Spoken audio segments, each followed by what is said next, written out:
Now, we're going to look at some New Testament texts that seem to literally fly in the face of that. Okay? And we're going to look at what it says, and we're going to try to understand them deep down. And so we're going to take a look at that. So we have to treat this gift, like it is a gift from God. Amen? All right, here we go. Around 60 A.D., just wrap your head around 60 A.D. for a moment. I heard somebody talking about their family had been Druids and stuff. Oh, that's a long way from 60 A.D. Talking to Jacob the other day, he's got a degree in history, and we were talking about people at that time, before that time, and after that time. It was such a crazy male-dominated pagan Greco world that Paul wrote in. I mean, a lot of the warriors, they literally had fought wars in the nude. Okay? They believed that their male naked body. Why do you think all the Greek statues are naked? You know, they're not perverts. That's not what's going on. They think that is the crescendo of creation, was the male naked body. Okay? The Greeks wrestled in the nude. The Olympics were originally all done in the nude. Nothing sexual about it at all. It's like, it's as extreme pride as you can get. Take off all your clothes and go, look at me. I am God, is basically what they were trying to say. And of course, they worked out. I'm not saying they had ugly bodies, but I'm just saying, it's for the wrong reason that they're looking at it. And so by Paul's time, they had started wearing some armor, some protection, helmets that they'd inherited, things like that. But they still were largely naked much of the time. In Paul's time, in Yeshua's time, there's literally reported in the Talmud and some of the writings of where, when it was time to do a temple sacrifice, there was nobody to do it. They went to the gymnasium, and where were the priests? In there with the Greeks, swimming, and everything that happened in the gymnasium was in the nude. Okay? So they had absorbed that Greek culture. That is what Paul is struggling with. That's who he's dealing with. Okay? And then, so with a male-dominated society like that, can you picture that? You know what women are. I mean, these guys think they're God, right? So where's the woman in that picture? Over there somewhere. Stay out of the way. Right? It's 2,000 years ago. 3 zeros, long time ago. And Paul makes this comment. Wives, submit yourself to your own husband. Think about the culture. And think about what a bizarre statement that is. Hey, submit yourself to your husband. Duh! It's like, there's nothing else in that society for the most part, okay? There are some very minor exceptions of some pagan priestess, okay? But for the most part, that's what you're dealing with. This crazy, crazy world that they lived in. Speaking to the entire church, male and female, Paul makes a statement that actually is startling to that audience. He makes this statement. Submit yourselves one to the other in the fear of God. Picture that 2,000 years ago. Okay. That was shocking. It's like, what? Again, same. That would be a profound statement, especially the men. And so an interesting thing is, we know a lot more about Greek than we did just a few years ago. Classical Greek has been around since forever. Like, that's what, all the classical novels from ancient times were written in. And really, Koine Greek, a common form of Greek, was what the Bible was written in. And it really hasn't been translated much since the very early copies Coverdale and some folks like that translated it. Several people lost their lives trying to translate it, got killed for translating it, and finally in 1530 they came out with the Geneva Bible. It was translated in Geneva, Switzerland. Well, been a neutral place forever, I guess. So that it was a place they could go and not be killed for doing it.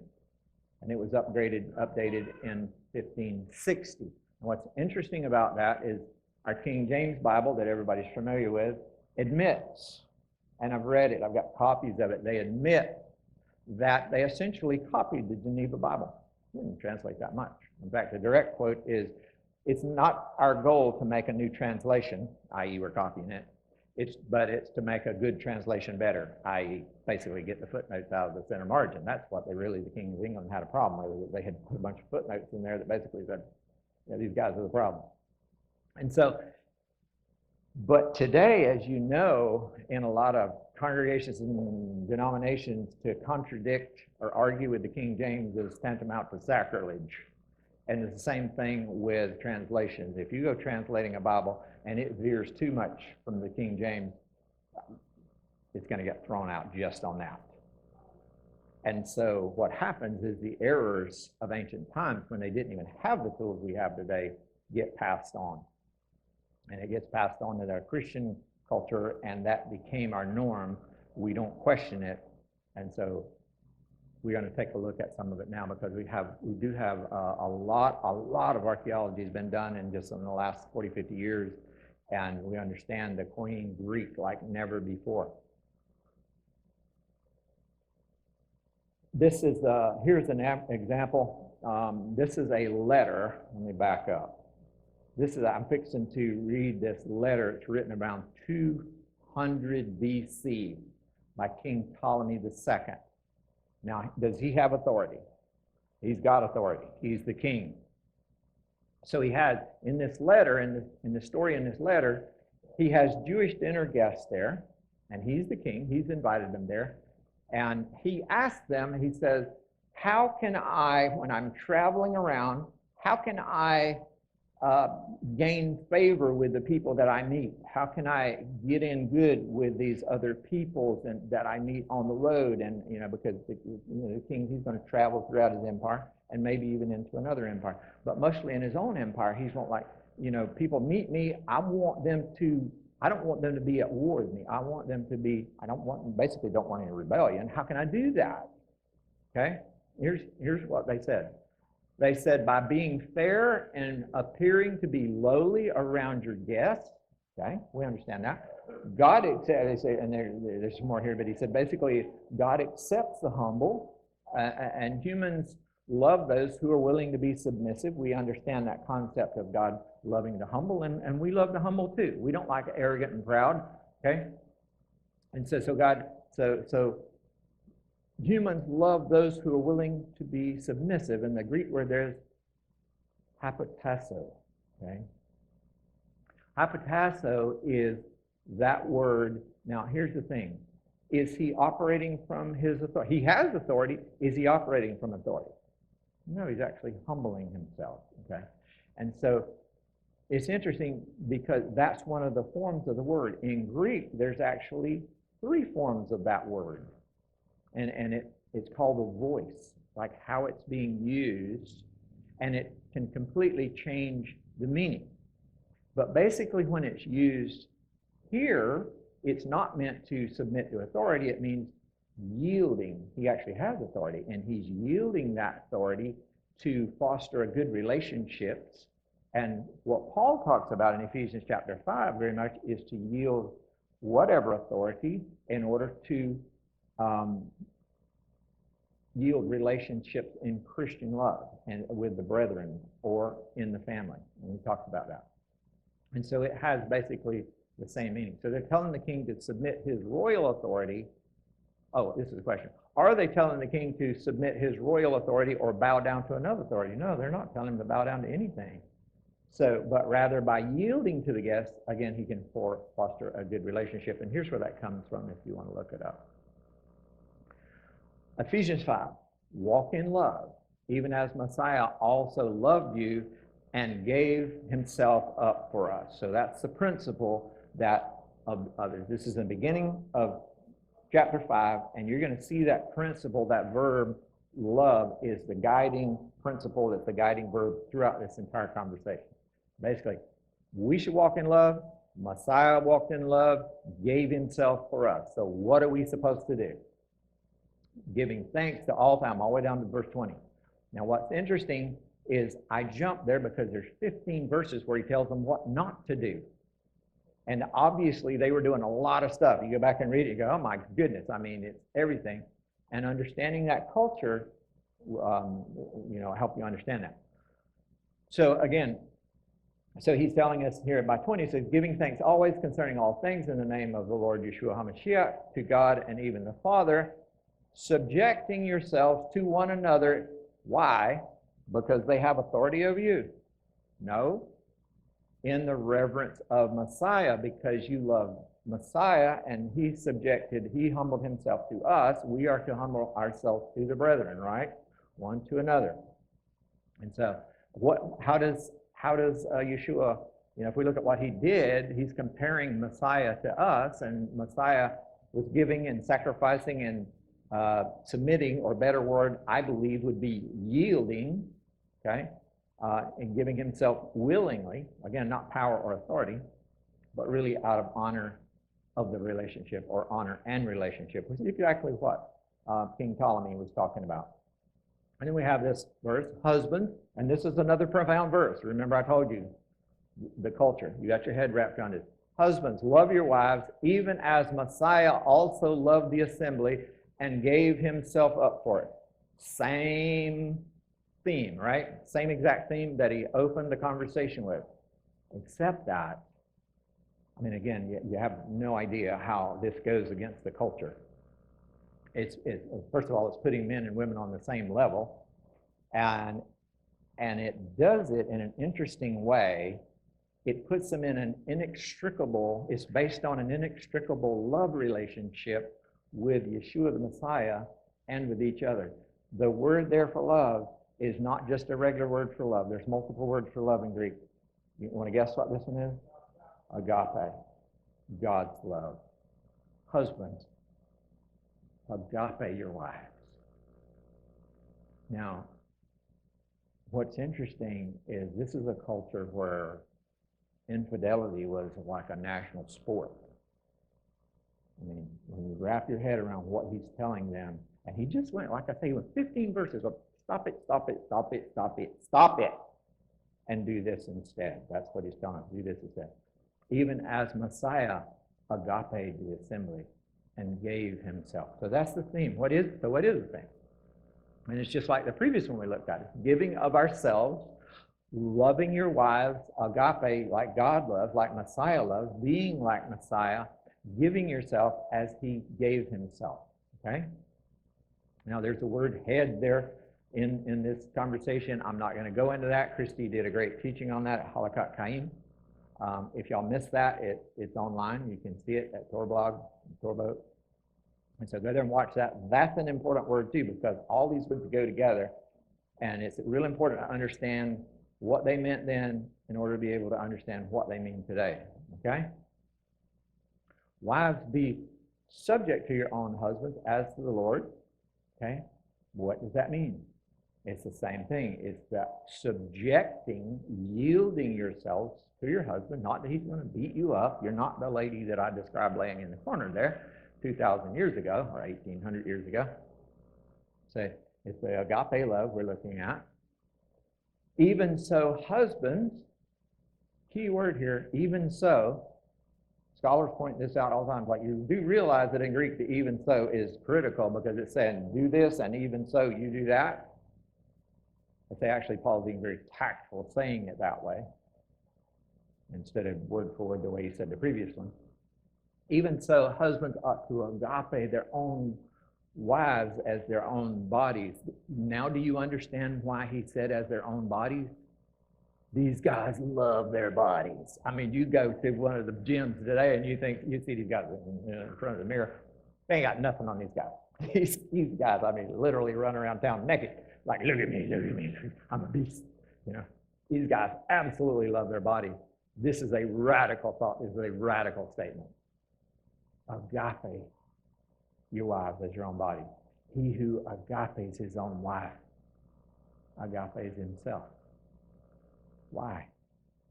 Remember, guys, you're one. You're not enemies. You're not coming from two different places. Okay? You were created.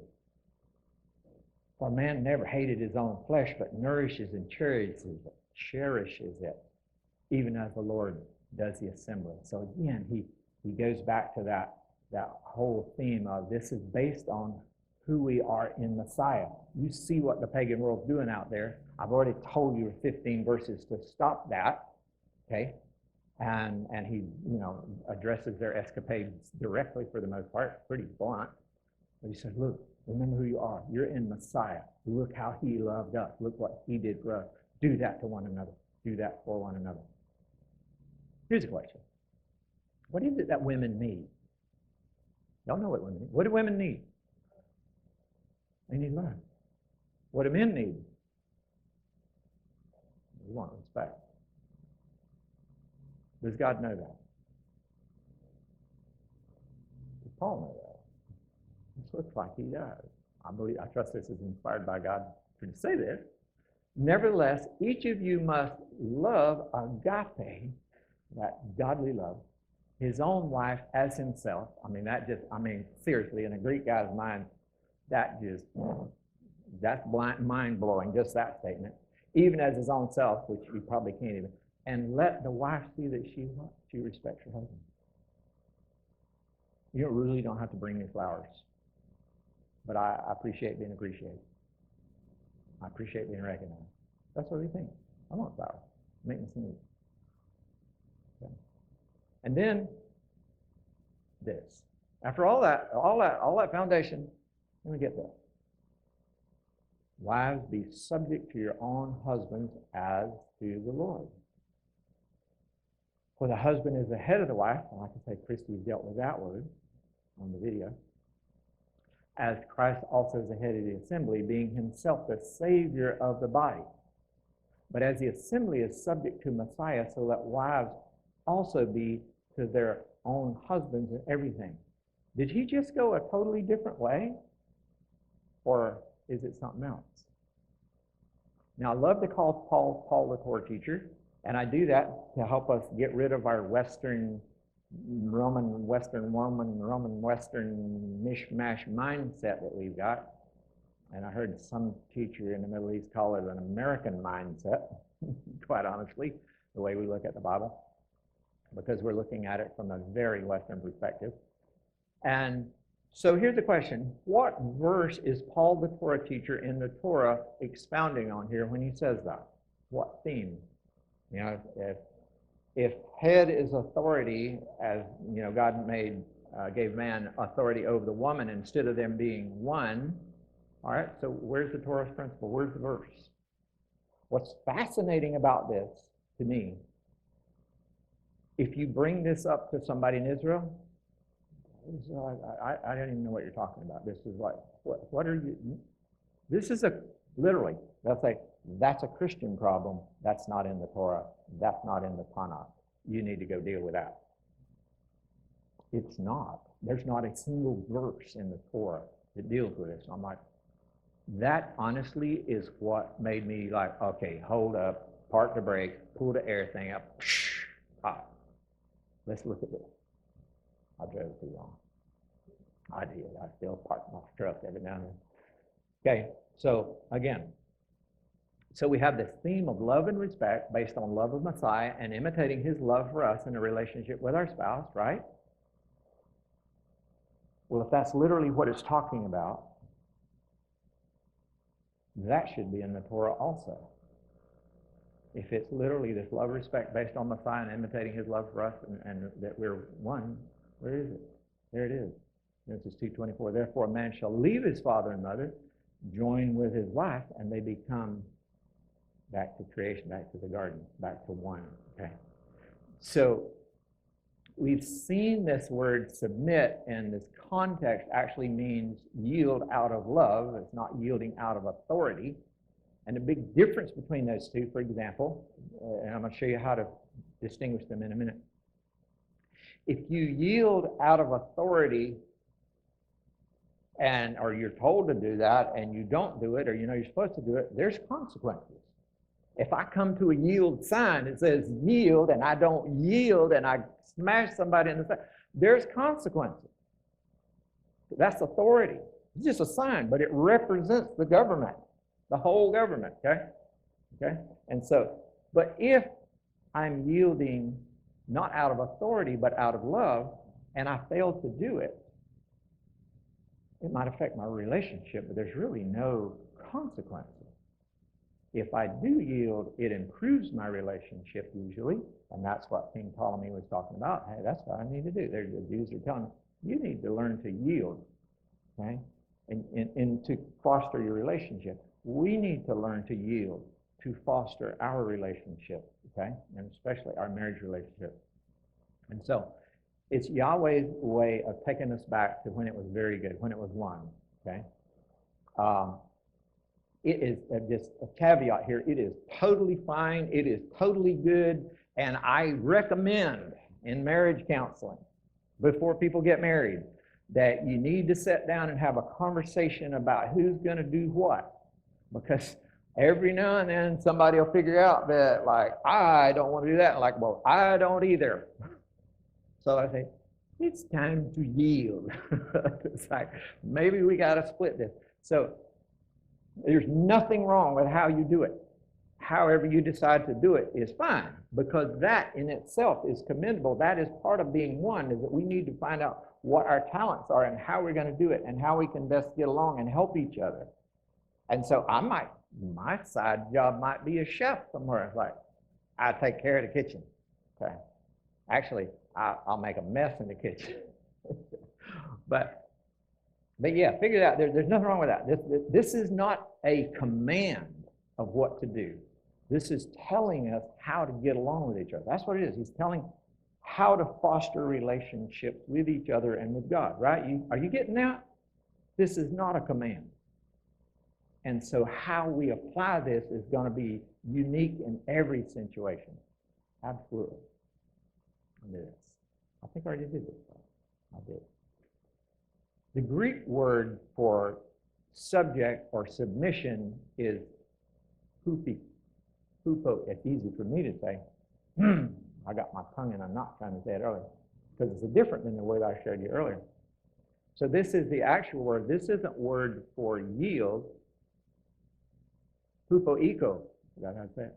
So hupoiko is different. It's actually found, and we can see it. So there's different verb forms, different forms of this word. I am going to show you how to tell them apart. And so you can do this for yourself. I don't want you to rely on me. I want to teach you how to do it. Okay? And so this is found in Hebrews chapter 13. Look at this. Obey your leaders and submit to them. For leaders, authority, whatever kind of leaders he's talking about, they watch it on behalf of your souls. They give account. In other words, they want you to obey with joy and not complain. I don't want to do that. Like, no, you got to do it. So you might as well do it. You might as well yield when you come to the yield sign, and stop when you come to the stop sign, and stop when you come to the red light. Okay? Or we're going to have a problem. Okay? That's what it's saying. So that is that word, different word again. The Strong says it means to surrender. That's totally different. That's a literal meaning. After this, about P.S., Strong's instruction, after a semicolon in the Strong's Concordance, those are the way it was traditionally translated in the King James Version in 1611. That is not James Strong's definition. To surrender is his definition. After the semicolon is how it was used. And it's not always correct. And if you look at those, that's a classic example. So they followed a tradition of the culture as opposed to what James Strong said that word actually means. Okay? Just so you know. Wives, be subject to your own husbands as to the Lord. Okay? Hupotassa, different word. Thayer says that word means to yield to one's admonition or advice. And it's hard for us to learn to do, but the older I get, the more I try to listen, to other people. And especially if they've done it before or been there before, it's like, oh, if you've been there, I will listen. If you've done it before, I will listen. Like I did, it turn out okay? Yep, that sounds good to me. I'll try that because I don't know what to do here. And so we listen, okay? Now, what's interesting is you won't always see this in a concordance because, as you probably already noticed, they only give you the root word, the base word, not really the root word, the base word, and of course, they'll tell you what the root word is. But there's all these nuances, especially in Greek, and especially in the New Testament. There's like over 2 million versions of Greek words in the Bible. Okay? Like all these, they have nuances and context that we don't even have. 80,000 words in Hebrew, max. That's stretching it. Some people say not that much. That's the numbers I hear. Okay. So, again, but you can see this in Eastward. I'm going to show you how. And here's what we're looking for. In Greek, there are 3, it's called voices of the words. Plus, you got the feminine, the masculine, and the neuter, and a whole bunch of other stuff that they can tack on there, but we're not worried about that. We just want to look at the voice. What does that mean? And I'm going to give you an example here. You may speak. So if I say, I am speaking, that is an active voice. I'm in charge of it. I'm doing it, and I'm putting it out. I'm active. That's called the active voice. It may be a midrash, and now I'm being spoken to. What do I have to do to be spoken to? Nothing. I just sit there.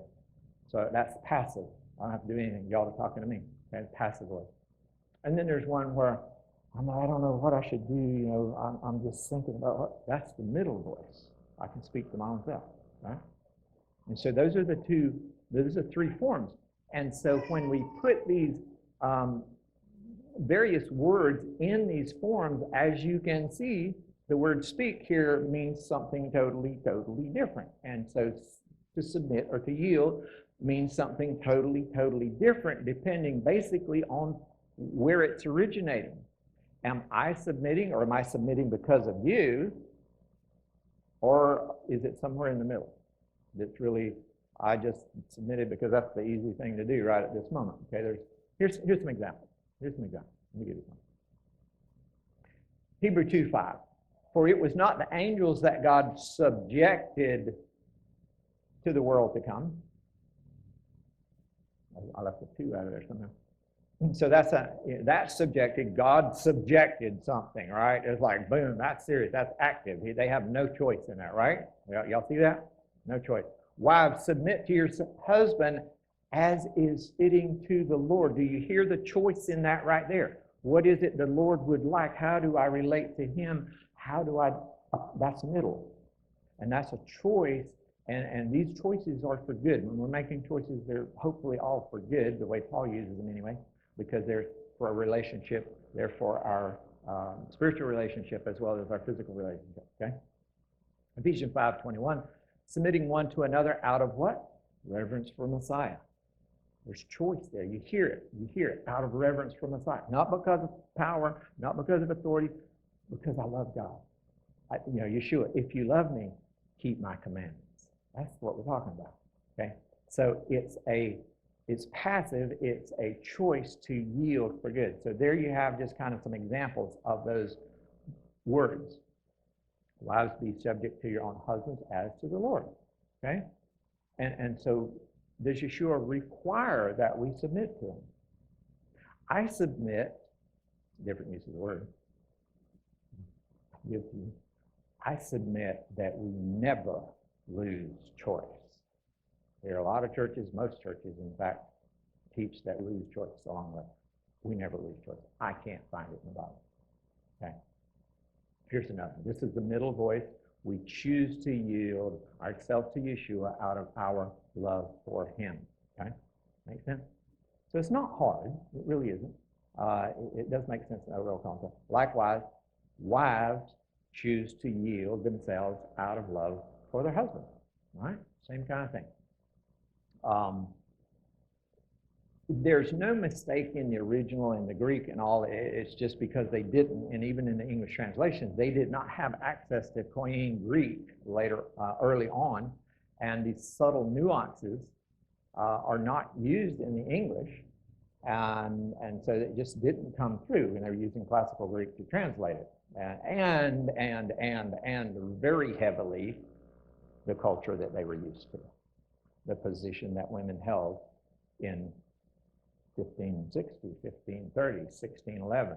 I mean, if you go back that far, we're in a different world, right? A totally different world. I mean, we're not naked and flexing in front of each other, thinking we're God, but it's still pretty bad. Okay? Wives be subject on husband as the Lord. Again, so there's that thing. We just looked at that one, and basically, you know, I just praise Yahweh for you guys, and I pray for all our understanding on this subject so that we can get the devil and the dark ages out of our marriages and out of our relationships. Amen. And I thank Yahweh for opening our eyes to His truth, and I pray that we can understand it more and more. I know we're not going to get all this at one time. It's not what we're used to, but the cool thing is it's there, and we have the tools to look at it. You can download some versions on eSword that have the Greek forms in them. I will tell you, you have to. The two that I would suggest is you can download the it'll say Greek OT plus, Greek Old Testament plus, and when you download that one, it's actually the Septuagint, which is cool because that's the one, probably not literally, but that's the one Yeshua had, it's the one he quoted from. And but it doesn't have the nuances. You've got to go to the Greek, just a Greek, straight Greek translation in Greek. You won't be able to read it, but you can read the numbers. So you can look on your Septuagint, see what the number is, get the straight up Greek with the nuances on it. And I forget the name of that one. You remember? Anyway, you'll see it. You'll know it when you see it. It'll be written in Greek, and then it'll have the numbers in the N plus T, and it's telling you if it's masculine, neuter, or what form it's in. It'll tell you all about that. And you just find the number there, put it there, and see what it is. It'll just tell you exactly what it is. Amen? So thank you guys. You've been a great audience. I appreciate it. And Shabbat Shalom, Shabbat Shalom, Shabbat Shalom. Hallelujah. Father, we thank you, thank you, thank you.